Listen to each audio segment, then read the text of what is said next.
বাটা মশলার এই ঝাল মাংসটা এভাবে রান্না করলে খেতে স্বাদ ভালো হয়।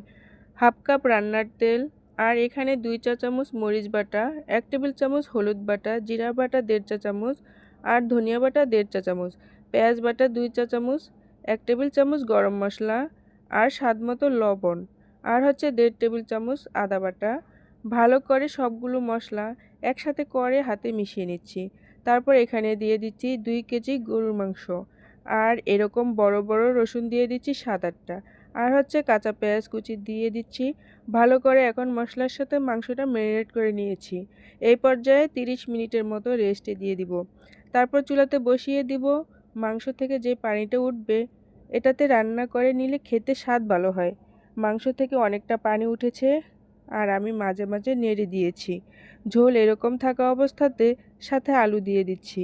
একদম পানি ছাড়া এই রান্নাটা করেছি, তবে পুরোটা সময় জুড়ে চুলার আঁচ কম ছিল। এখন আলুটা সিদ্ধ হয়ে গেছে।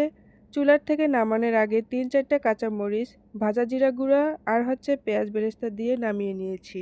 কোনো রকম বাগার দেওয়া বাড়তি ঝামেলা ছাড়া এই রেসিপিতে একবার রান্না করে দেখতে পারেন।